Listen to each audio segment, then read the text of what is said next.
Hello and welcome back to Sprite Guard Plays HyperRogue. We are heading into part 2 of our quest. We are going after some hyperstones. So what do we have coming up next? We want to turn up the challenge a little bit, just a little bit. And so we are going to be heading into probably the Emerald Mines, Relia, and we're going to be going after some grimoires. And so I'm going to start that off since we have an emerald mine right here. Going to go for that. The Orb of the Mind could end up being very useful in the Whirlpool. So this will kind of serve a double purpose.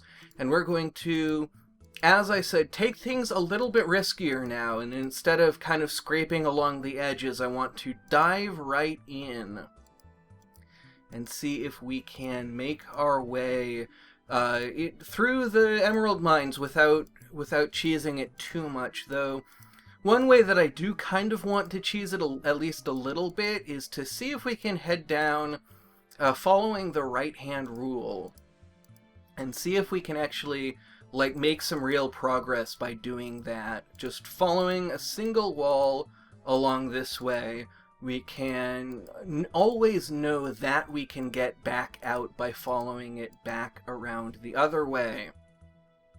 However, we do want to go to Relia in the near future, and so I am thinking that we may actually, well, regardless, we'll come back through here either way, and so we can decide then whether to go to Relia or continue on to the crossroads. And I see that we're going to have to do some fighting there, so I stayed back because I didn't want to get stuck in the hallway.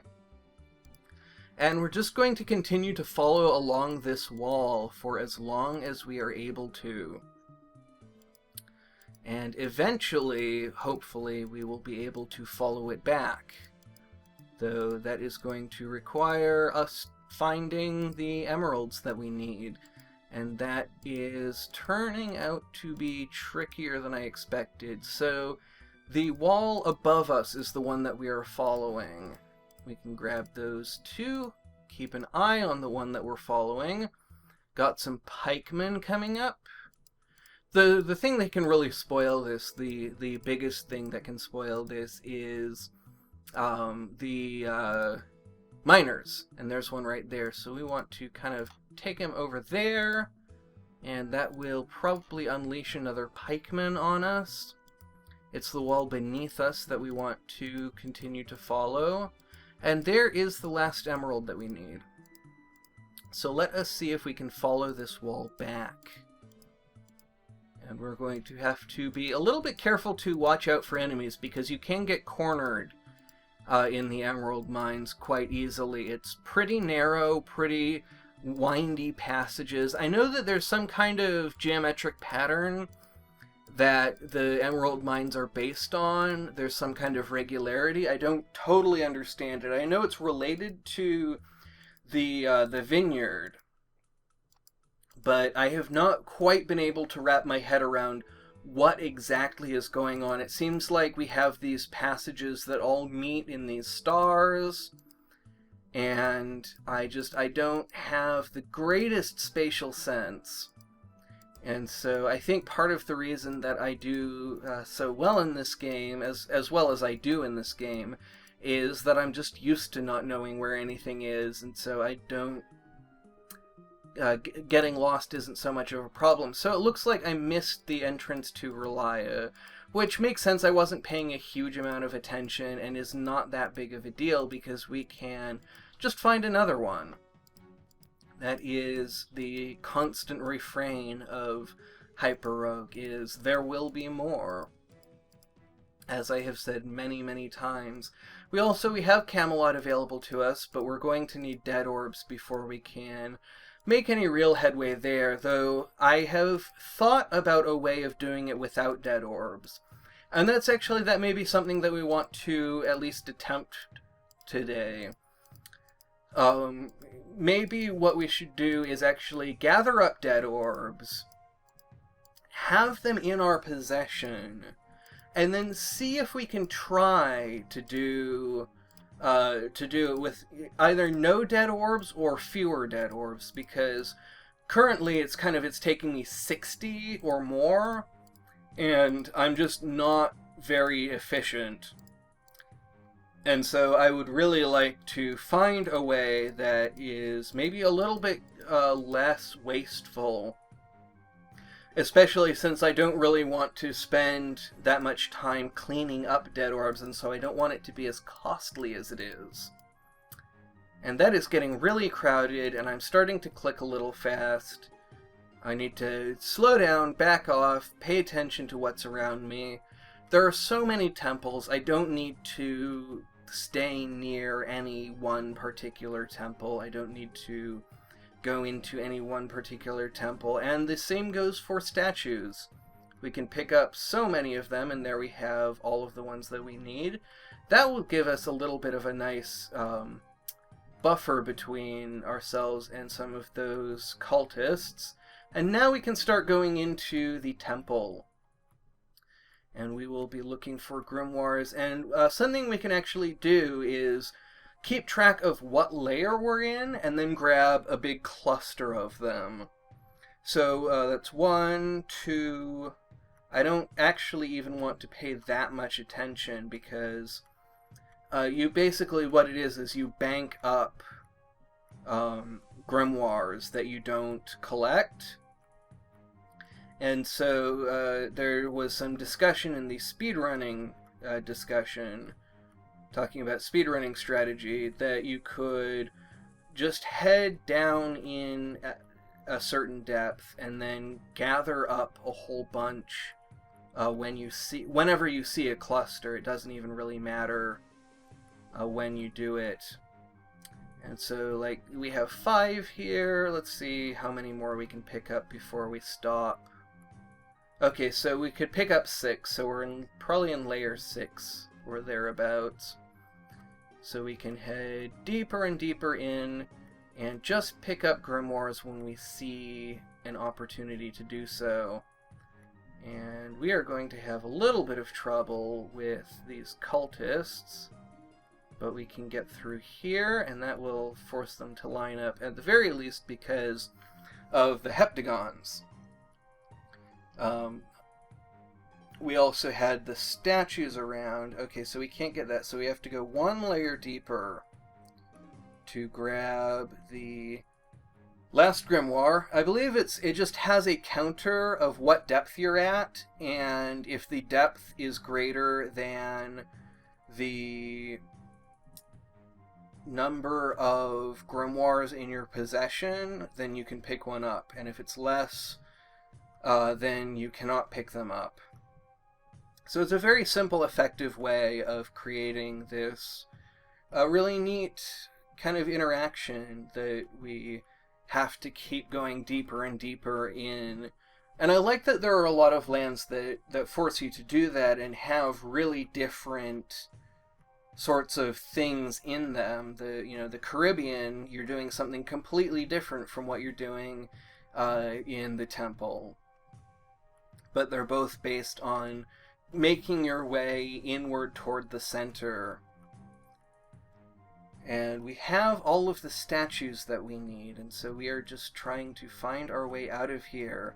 Now, I believe the last episode actually ended with us getting trapped in Relia and getting really frustrated because I could not find my way back to a crossroads from Relia. And so let's hope that that does not happen again. But I will try to be a little bit more careful about not getting cornered. But we are going to see a lot of ocean, and we may actually want to escape into this desert, because the desert has a higher likelihood of spawning crossroads than Relia does, or I believe it does. I'm not completely sure what all of the probabilities are. I have still yet not looked those up. It's really something that I should do, but it is something that will take a lot of time and effort. And what I love about this game is playing it, and so I don't really feel a really strong compulsion to do things with this game that don't involve either playing it or modding it, which I have even done very little of that. and none of it successful. I tried to make a timer that could split when I got certain numbers of treasures, and I did some work with Cheat Engine just playing around. But none of that really holds the same appeal as just the challenge of playing the game exactly as it's given to me. I really enjoy that. And there's a lot of games where I don't feel that way. And there are games like Skyrim where I don't like the base game very much at all, but I just so love the things that I can do in the game when I change it around a little bit. So I'm kind of curious. Okay, so the mouse wheel, just like a click, will actually teleport us. So that is something that's good to know. And we're carrying around some fire. We're going to run out unless we start some fires here. So let us try and get some wine. And this is one of those things that is a little bit risky. 77 turns. That I did not expect. 74 turns. Well, we can head in through this door, and that is just fine. Well, okay, yeah, we're fine. Was a little bit worried about that vine beast there. So yeah, we have cleared out a great big area for us to explore around in, and not have too much blocking our path, and so we can just follow that fire. Eventually it does end at this desert here. I don't really know, but we have quite a bit more fire. So we can throw fire there, and there, and there, and there. No, now we're out, so not there. Which, that probably would have been good, because there was wine on the other side of that, but there will be many more wines for us to pick up.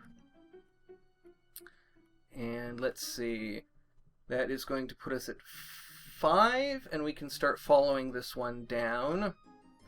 And we'll see where that takes us. And let's see, there's another one. I do have a little bit of trouble seeing the wine sometimes. It's one of the areas where my color blindness is the most problematic. The jungle being the worst, of course. But the Vineyard is another place where it shows up. And most places, it does not even show up as an issue. And so it's really overall not a big problem. But it is something that occasionally has effects. The graveyard is actually someplace else that it happens. But those are mostly the exceptions. The color balance in this game is generally very good.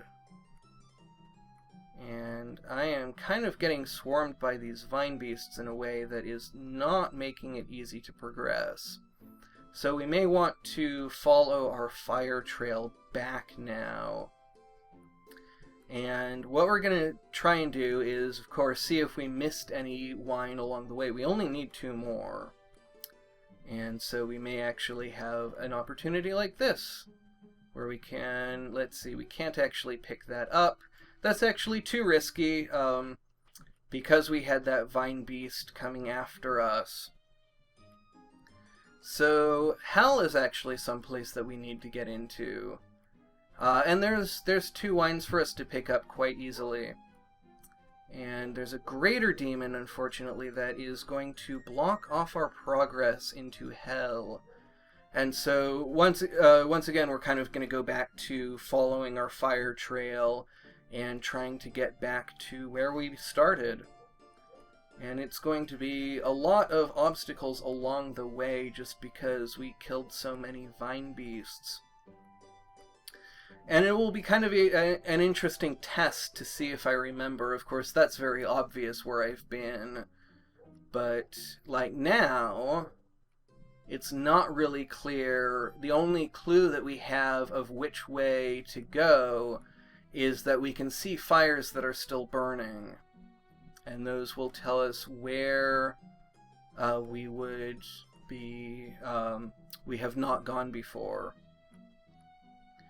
But we made it back, and there are some demons after us. There's a greater demon we can probably... Well, no, we can't loop around there. We can probably get around this guy relatively easily. And just head off looking for an entrance here. And we found one, and we found an orb of teleport, which could come in very handy if we end up getting into some trouble. Or even if we don't end up getting into some trouble, it could end up just being mildly useful for maybe getting some distance covering some, you know, just being able to see a lot of ground can often be very valuable. And so I want to keep my eye on it and see if it is... Oh, and there I accidentally used it, so now we're on a little bit more of a dangerous trek, but hell has never been an area that has given me a lot of trouble. And it feels odd to me that the hell biome is one of the easier ones, and there's actually been a lot of discussion on the HyperRogue forums about where this game will go in the future, because Xeno seems very interested in continuing to add new lands, which I think is just downright incredible. It's rare to see a developer who is like this committed to one game, just constantly keeping it updated, and I love that that is happening to one of my favorite games. And so now he has kind of opened up the floor to, you know, people who have ideas, and there's been a lot of discussion about different patterns that people have been finding and different shapes that people can make.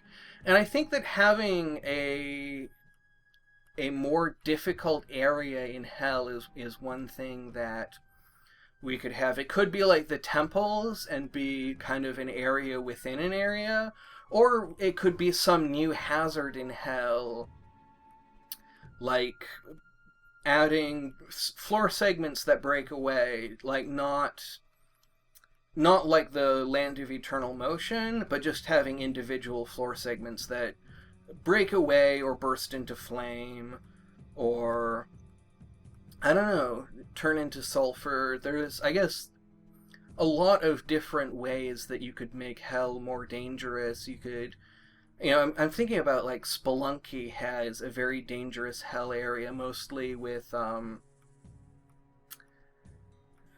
spike traps and just a lot of different monsters. And so maybe you could have demonic versions of different monsters. You know, you already have the greater demons are kind of similar to the snakes that we encounter, just in that they move every other turn and they can't be fought. And so they pose a lot of the same dangers, though they don't block your trail as effectively as some of the more dangerous snakes, because they don't have tails. So we are going to try to find an exit. I would like to get back into the crossroads. One way that you could make hell a lot more difficult is if you could not escape into the crossroads, if you had to escape into another really challenging area like the Dead Caves, the Graveyard. Any of those would be kind of an added challenge when you're escaping hell. So we can actually escape through the hive. And we may actually want to go after some royal jelly. That might be something worth doing. I want to kind of stay just outside of the perimeter of this nest and just go around the outside, right where we will not aggro these hyperbugs. And there is exactly what I was looking for. We have a red and a blue nest right next to each other. We can aggro both of them at the same time, and they will start fighting each other, and we can just loop around the backside of the red nest like this. And we're going to have to fight some red hyperbugs, which means that we will probably also have to fight some blue hyperbugs. But it's possible that we will get enough distance that they will not be able to chase us. Though I would really like, ideally, to head back to the blue nest and fight the hyperbugs there. Actually, it looks like they managed to kill each other off quite effectively. And so we can, let's see, that's 12. That's actually more than I wanted to get. But that's fine. The hive is not very dangerous even when you have a couple of extra royal jellies. Though I do believe that the hyperbugs get more aggressive the more jelly you have. And so we do want to be a little bit careful. Probably stay well clear of nests. It seems like once you get into their aggro range is the only time they really go after you. So my guess would be that the more treasures you get, the wider their aggro range gets. But I don't know that. I don't know that at all. It's just a speculation. I don't have any evidence for that. So let's see. There's an orb of safety here, and we have a graveyard, and let's see, an orb of thorns. So my thought is that probably we've been going for a little while. I want to check the time. Alright, 20 minutes. So probably the next thing to hit up is the graveyard. And this is another area that can be kind of cheesed a little bit, though not cheesed as easily as some of the other areas. But in the name of taking more risks, being a little bit bolder, I do want to head out into the graveyard and see if we can find some necromancer totems. And I'm actually going to have to use the Alt key to find the totems. They are the treasure that I find the hardest to spot out of all of them, but they light up very nicely. And we're going to need quite a few more of those. I also find these zombies a bit difficult to see, so we will have to be careful about those. And something I've noticed, and I think it's just a psychological phenomenon, but it seems like in the graveyard what you often run into is no totems, no totems, no totems, and then like a cluster of them. And we're not running into that here. That's not something I'm actually seeing here. So I'm actually more convinced now that it is just a psychological phenomenon. It's something that we are really good at noticing is when we have a cluster of events that all happen together. And so that is something that would stand out. And then the other thing that we're really good at noticing is when we don't get what we want. And both of those are things that stick in our memory and that we're very good at spotting. And so you have to really be careful anytime either of those things comes up, because it is very likely to be an illusion. It's just that happens so much that you kind of, it is worth taking the time to say, okay, is this real or is this just an illusion? I don't want to pick up the 11th totem. It's not a huge deal, but I just didn't want to. And so I kind of went out of my way and took some even extra risks. So what do we have left? We have everything in the ocean. We have the Red Rock Valley. And I believe we have another, let's see, we have the Cicadas, the Land of Power. So we're kind of getting into the next tier of risk, and so I think that we are going to be looking for a spot to wrap up this episode, find an orb of safety, and head into the next episode with kind of the next tier of being willing to take risks. We've taken a lot of small risks, not very dangerous, gone into a lot of situations that have the opportunity to go wrong, but are situations that I've been in many times and know how to deal with. And I went into them having kind of the gear that I needed. I went into the Vineyard with the Orb of the Dragon, and that made it a lot easier. Let's see. We need still quite a few more of these, 6 more of these. Kind of want to deal with that Yeti. That's going to melt the floor right out from under me. So, let's see. The main hazard we have here is demon sharks. The crystal sages can also be dangerous, but they are fairly easy to deal with on their own because you can melt them. But the demon sharks are fast and are not as restricted in movement as you are. And so they're kind of like the running dogs in that you just need to move away from them. And luckily, the geometry is such that there's always, or nearly always, a direction that you can run in. So I do see the icy land, and I wanted to go into it, but didn't quite work out. We have another demon shark coming from above us. We have another exit to go check out over here. It's into the jungle, which we have not actually been to yet, but is another really risky area. Oh no, it's a vineyard. I was mistaken.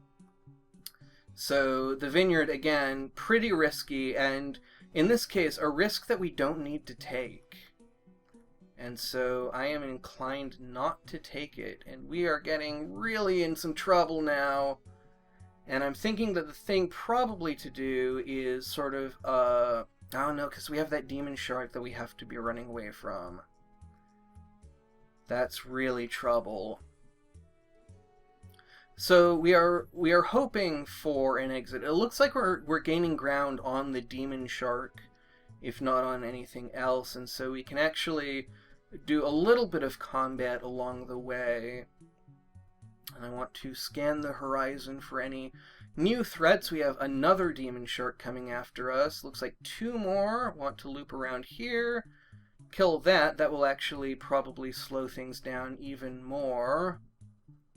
And we are just not seeing any exits that we can get to, which is... This area is very similar to the Land of Eternal Motion in that respect. That we often have to pass up exits that we would like to go through. And it also means that we have to go for exits that we might not otherwise want to go for into lands that are not really ideal for us, simply because the chance of us getting into the exit that we want to get into is not that great. However, finding this is very valuable. This will freeze the ground under us, and it looks like there's a crossroads type 2 that we can get into, which will let us get away from the demon sharks. And so we can now kind of look around. We would like to probably get to a crossroads 1. But for now, we're in a fairly safe position, and we can probably escape through the icy land and just try and find... Probably will not take us very long to traverse the icy land. It's one of the safest areas to traverse. And we have the backup that if we don't find anything and we kind of get discouraged, we can go backwards. We can retrace our steps because we're in the icy land. But there we go. We found a crossroads. We can start gathering up dead orbs. We can start looking at orbs of Yendor and seeing if any of them are in the icy land. One of the big challenges that I actually want to approach in this game is building a slime bridge. And so we actually have the materials necessary to do that. And I'm wondering if now is the time. It seems like we're so far into this episode, I don't want to do something that I know will take a huge amount of time. I think we actually really just want to be looking for an orb of safety. We have really accomplished everything that we set out to do and more, and are probably getting a little bit beyond the time when I usually like to wrap these episodes up. So there we go. Drop into an orb of safety, take a step, because I always do that because there used to be a glitch that if you didn't take a step right after dropping into an orb of safety in the mobile version, it would sometimes break the game. And I believe that has been fixed. I don't think I've ever encountered that in the desktop version, but it has kind of just become a habit of mine that I always take one step before I save the game, and so that is what we are going to do in the next episode.